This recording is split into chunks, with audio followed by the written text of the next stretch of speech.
tell me a ghost story that sounds completely unbelievable but is entirely true. People that I know are definitely going to see this and it's going to be so embarrassing because I am going to cry and it's on the internet and that's so cringe and I know.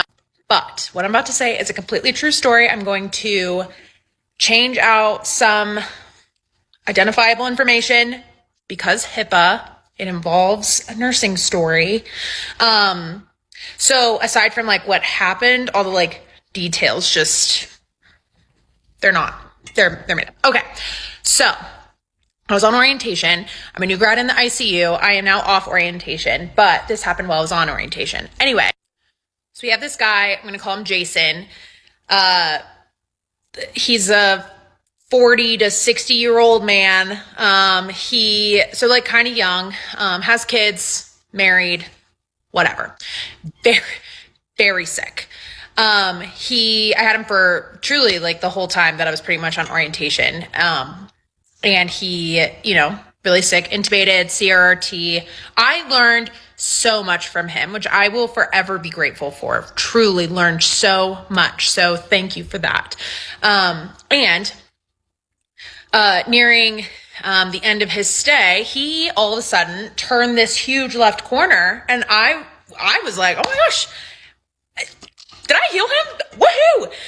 Got him extubated, got him off CRT. I got to hear his voice, got him sitting up on the edge of the bed. Like it was, I think, one of the best days of my whole life. So that was earlier in the week and had a couple days off. I was feeling so good.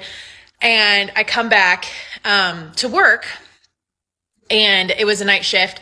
And, I'm like, I don't know, excited to see what new patient I was going to get, what else I was going to learn. And they say, hey, Bailey, and my preceptor, y'all got to get out on the floor.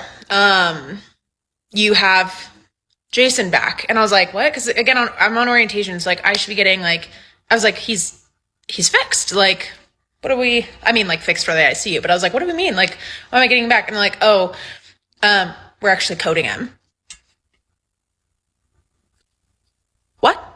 What? So we run down there and sure enough, we're coding him. He's back on CRT, back to being intubated. And I am just devastated. Oh my God, was I devastated. So we walk in and we just start working. It wasn't even, I guess it was like right at 7 p.m. We didn't get report. Cause again, I'd had this patient for weeks. And, so I knew, I was like, but what happened? And it turns out it happened. It doesn't matter. Anyway, some other things happen. And we go in at 7 p.m. I don't walk out of that room until 3 a.m. Like 3 a.m. It was crazy.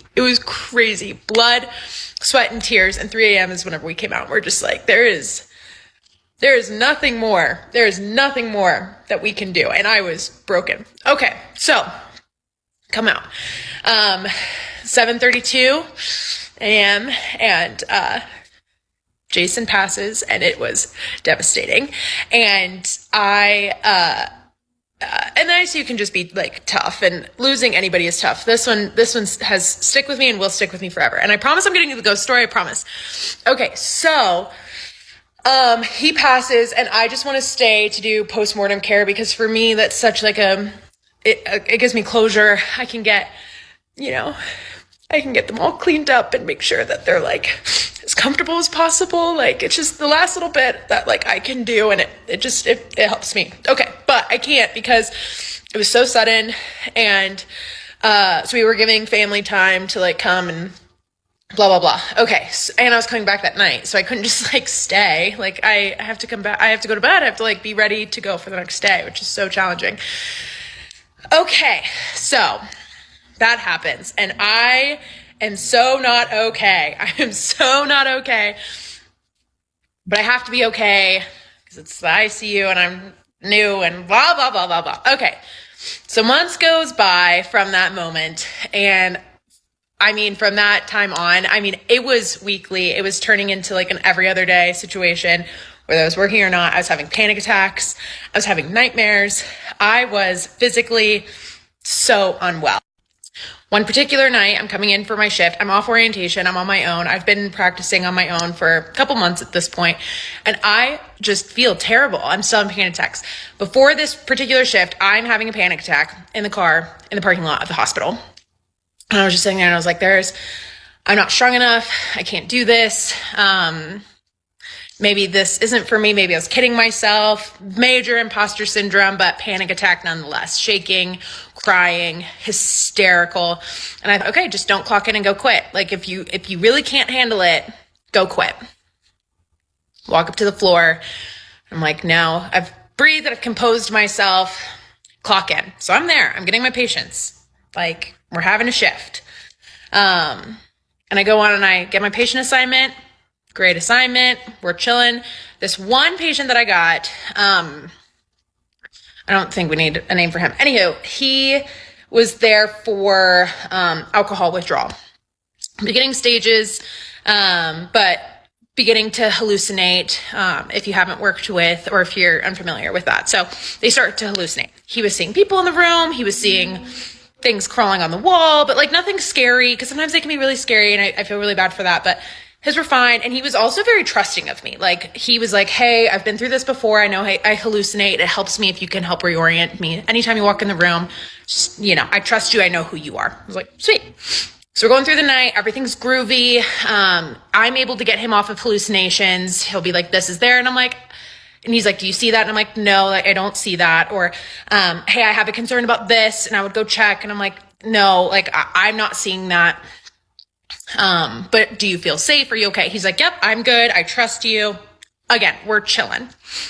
Several hours into the shift, all of a sudden I'm looking at the monitor, super tacky. He turns on his light, like from his bed or whatever. And I'm like, whoa, that's so strange. So I fly in the room. I'm like, maybe, hallucinations getting to him. I'm like, hey, what's up? And he's agitated. Oh my God. He was so upset with me. And he was like, oh my gosh. And I was like, whoa. I was like, hey, like, what's up? I was like, because, sometimes that happens and no big deal. We roll with it. And so I'm trying to help reorient him. And all of a sudden he goes, Jason's in the corner. Sir? Jason? I'm like, okay. Well, because I didn't think that up at first, but I go, who's Jason? And he goes, that guy that died in here. And goes on. He's like, this is where his spouse was. This is what you did. This is what you guys talked about. This is music that you played for him. This is what he liked to do. And he's in the corner and he wants to talk to you. And I'm so mad that you're not talking to him. So I hightail it out of that room. I'm like, oh my God, he's right. And he knew his name. And I'm like, what room am I in? I was in his room. In his room. So I run out of the room. I'm freaking out. And I'm like, no one's going to believe me. Everybody's going to think I'm crazy, that I've like lost my mind. So I run up to tell my charge. I'm sobbing.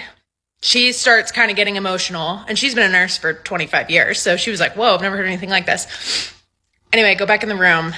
And I was like, okay, what does Jason want to tell me? Because I can't see him.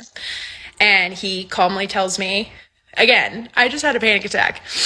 And the man in the bed that's hallucinating says, Jason's in the room. He's been in here. And he's wanted to talk to you all night. And he wanted to say that he has moved on. And that you need to too. And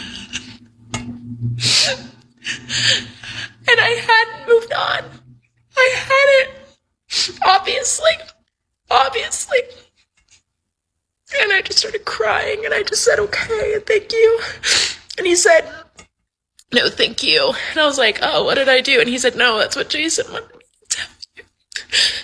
He wanted me to tell you thank you. And oh my God. Since then, I haven't had any panic attacks. I felt so much more confident in the ICU and in my skill. And I carry him with me everywhere. I think about him all the time. And his family, and just how beautiful of a person he was. But I truly learned so much from him. He was an amazing person that I just learned so much about how to be a nurse and how to care for people in really shitty situations. So, cheers to Jason. But yeah, that's my ghost story. My past patient haunting another patient to tell me that I needed to get my stuff together and move on. So anyway, that's my story. Thanks for listening.